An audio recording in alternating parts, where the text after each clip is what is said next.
जिसकी वजह से पैर में आपको दर्द फील हो सकता है। इससे तेज तो बाइक का हॉर्न बजता है भाई, फिर आपका जो है लॉन्ग टर्म में वो खर्चा बिठा सकता है। बल्ब दिया ही क्यों है, हटा दो भैया। वाइब्रेशन सब भी है। थर्ड गियर पे थोड़ा सा दिक्कत होती है, से तो सब बंद है, आवाज कहाँ से आ रही है? नहीं, ये तो बहुत इरिटेटिंग वाली है। हाँ, अब ये पिकअप में थोड़ा सा डिले यहाँ पे आपको मिलता है, भी नहीं ये होगा तुम गाड़ी ऐसी तैसी तुम्हारी, हम भी हमारे पास भी 3 पहिया।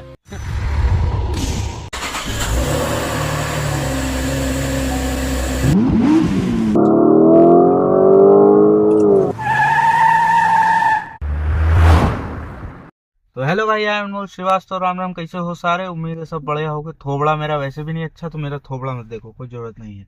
हाँ, तो हम हैं आज टाटा टियागो XT, मॉडल है CNG में। मेन चीज, मैं पेट्रोल गाड़ी चलाता हूँ, ठीक है।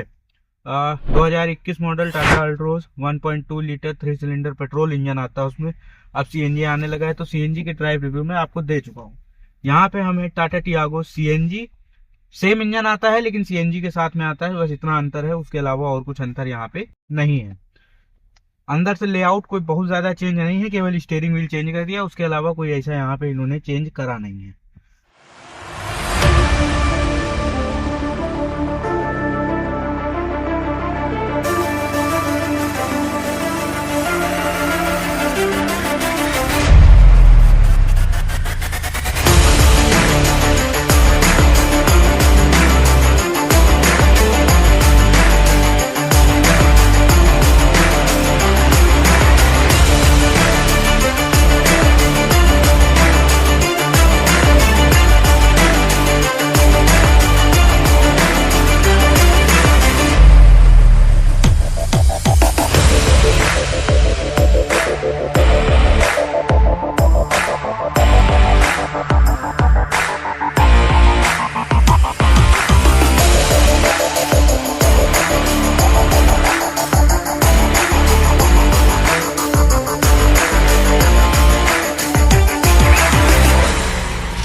गाड़ी स्टार्ट करते हैं।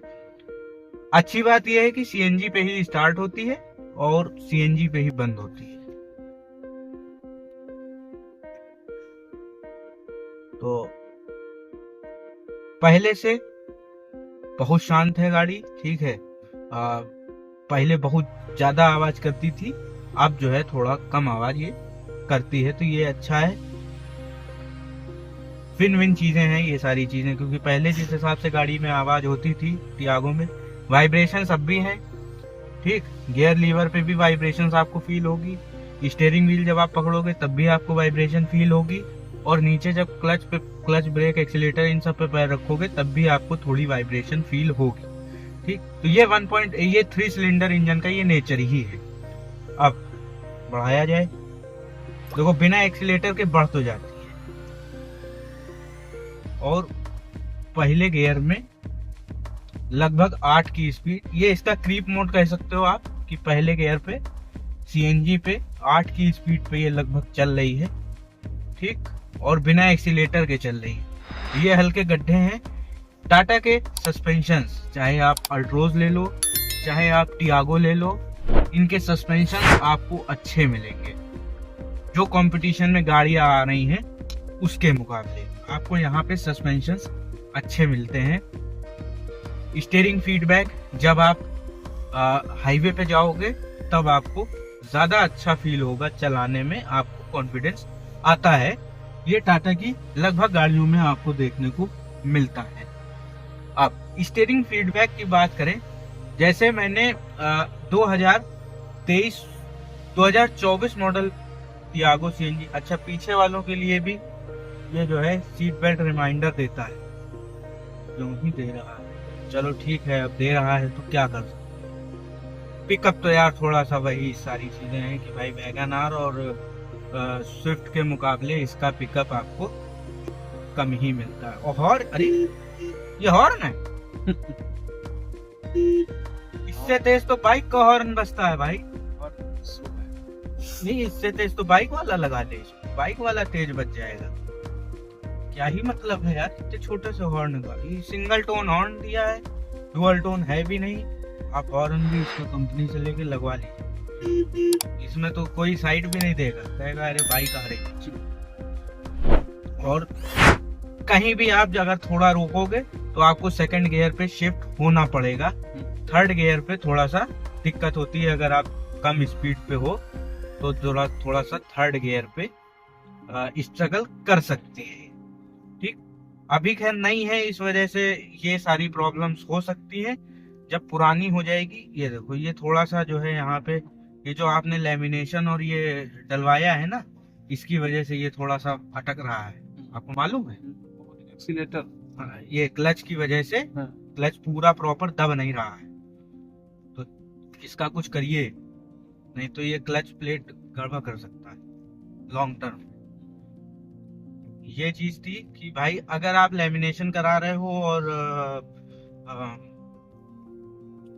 फूट मैट डलवा रहे हो, तो इस चीज का आप खास ख्याल रखिए कि जो क्लच का जो एरिया है, या तो आप उसको कटवाइए या मतलब कुछ ऐसा करिए कि वो क्लच जो है प्रॉपर अंदर तक दबे, नहीं तो फिर वो दबेगा नहीं, फिर आपका जो है लॉन्ग टर्म में वो खर्चा बिठा सकता है।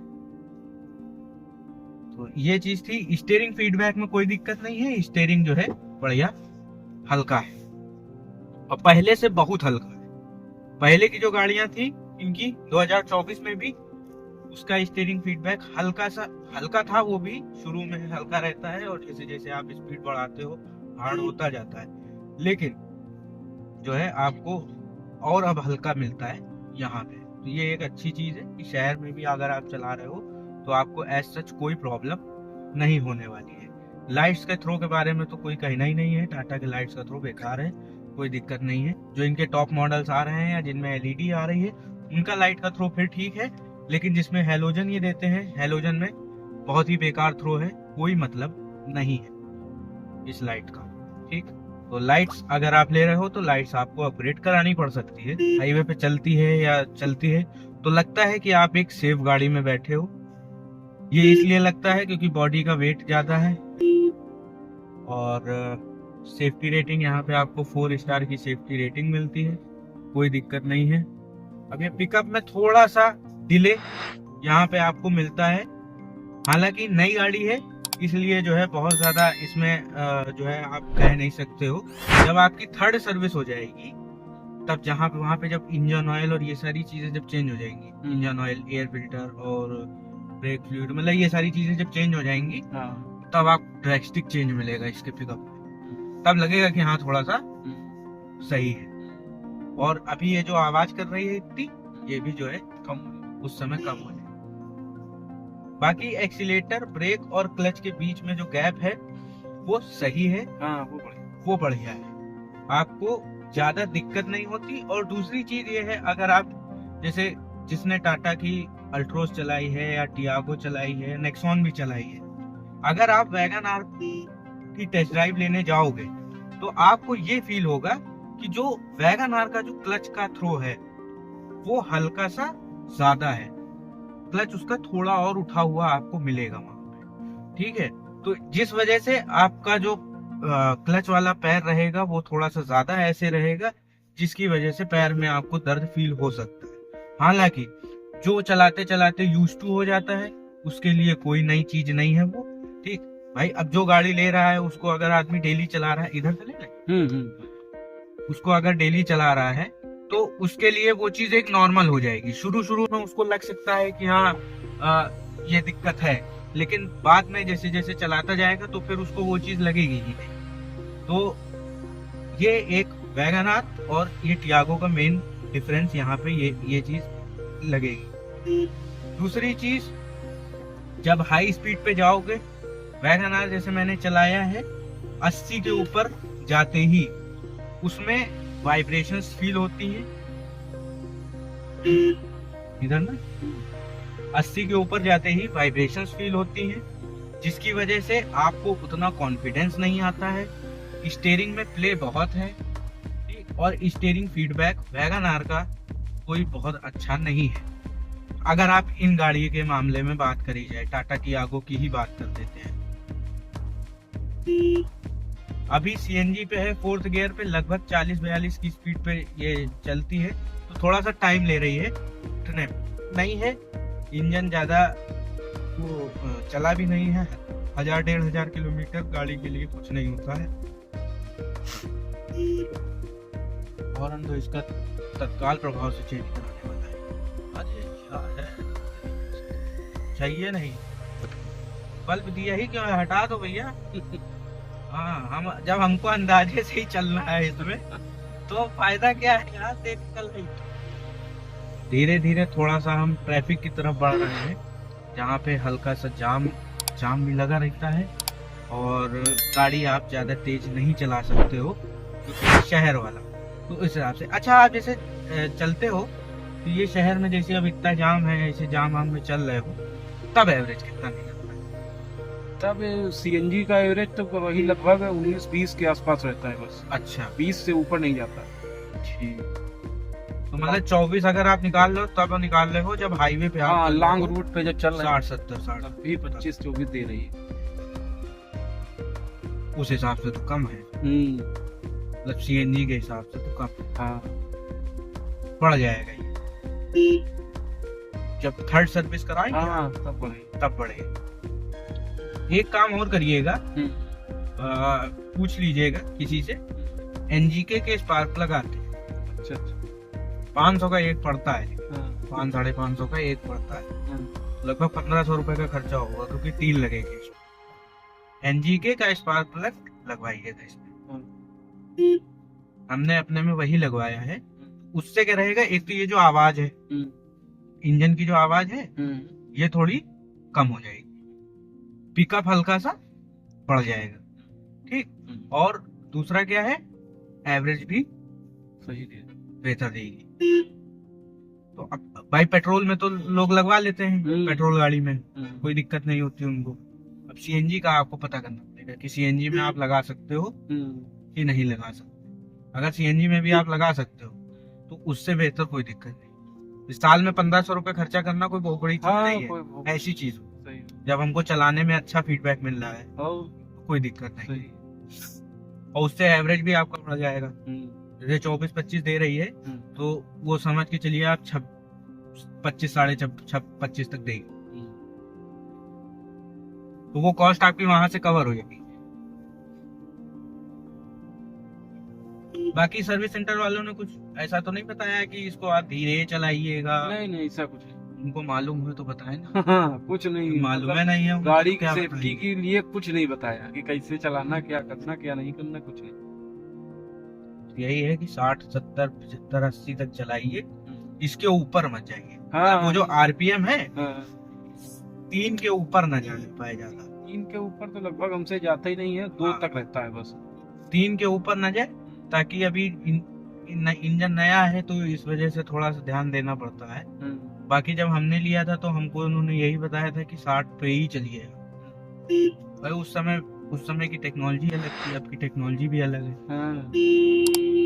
हम तो स्पीड लिमिट जो है 80, तो जहाँ 80 पहुँचती है उसके नीचे आ जाते हैं तुरंत। हाँ, वो तो बीप आ जाती है। बीप आ जाती है और लिख के आ जाता है स्पीड लिमिट, बस 80 के नीचे आ जाता है, वो सही।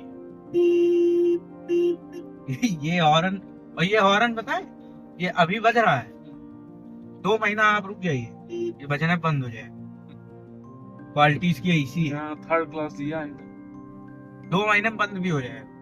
हमारे सर्विस सेंटर जाएंगे, वो पेज वेज को करके खोल देंगे और फिर इतनी फटी आवाज में बजेगा कि आपका मन करेगा कि आप चेंज करो। तो यही हाल। अब जैसे 60 की स्पीड पे चल रहे हो 5th गियर पे, लगभग 200-2000 आरपीएम के आसपास ये जा रहा है।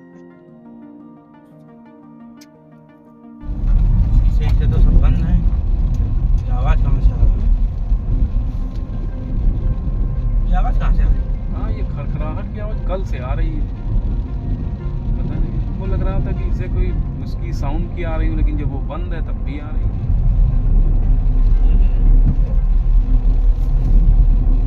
अभी बोनट खोल के देखेंगे तब पता चलेगा। नहीं, ये तो बहुत इरिटेटिंग वाली, इरिटेशन वाली साउंड है ये। बड़ी लखनऊ से कल वापस आए तो बड़ा माइंड डिस्टर्ब कर रही थी बार-बार। भाई नई गाड़ी में ऐसी आवाज होने का कोई मतलब नहीं है। और जब आप स्पीड बढ़ा रहे हो तब आ रही है। हाँ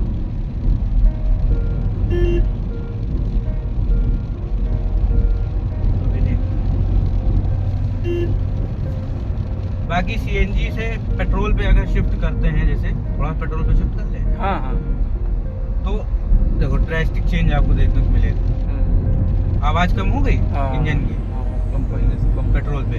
यही सेम स्पीड पे सीएनजी पे चलेंगे तो इंजन ज्यादा आवाज करेगा और जो है पता लगेगा। 60-65 की स्पीड पे पेट्रोल पे देखो कोई दिक्कत, मतलब ज्यादा आवाज भी नहीं। बंद हो, आवाज बंद हो गई। आवाज बंद हो गई।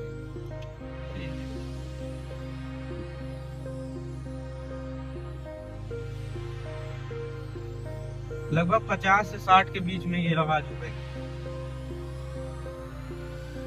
50-55-60 की स्पीड पे क्या आवाज है? क्या आवाज, नई चीज। तो ये आप इनको बताओगे फिर ये कुछ नया नया बता देंगे कि भैया इतना खर्चा है, जैसे आवाज इंजन साउंड थोड़ी ज्यादा आती है चीज। 70-75 पे चल रहे हो आपको फील नहीं होगा कि ज्यादा आप स्पीड पे चल रहे हो। ब्रेकिंग अच्छी है, कोई दिक्कत नहीं है, ब्रेकिंग ठीक है। गड्ढे वाले रास्तों पे आप इस जगह पे अगर आप वैगनआर लेके जाओगे या फिर धड़धड़ाहट आपको ज्यादा फील, यागो में धड़धड़ाहट कम है। क्वालिटी का फर्क है।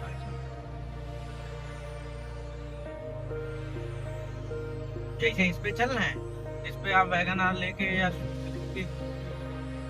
पे नहीं जा सकते तो वो धड़धड़ाएगी। ये बात हॉर्न इसका डिसअपॉइंट करता है।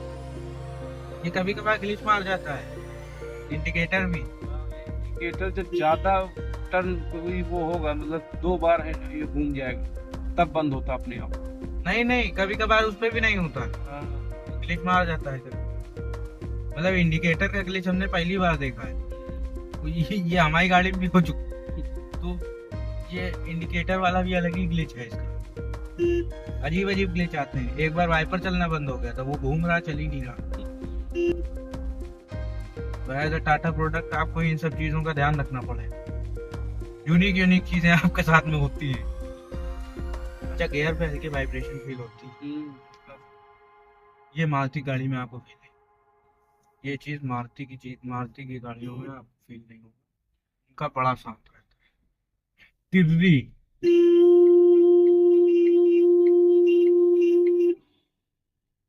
से भी नहीं, मतलब ये होगा तुम गाड़ी ऐसी तैसी तुम्हारी, हमारे पास भी 3 पहिया। हाँ, ये एटीट्यूड है भैया इन लोगों का। तुम कहीं लिए होगा तुम गाड़ी, हमसे नहीं हो गया। ये था इसका ड्राइव रिव्यू। थोड़ा लंबा बन गया है, लेकिन कोशिश यही किया है कि ज्यादा से ज्यादा इंफॉर्मेशन आपको इस ड्राइव रिव्यू से देने का प्रयास किया है। तो यही था इसका वीडियो। उम्मीद है पसंद आया होगा। मिलते हैं नेक्स्ट वीडियो में। Till then take care and bye.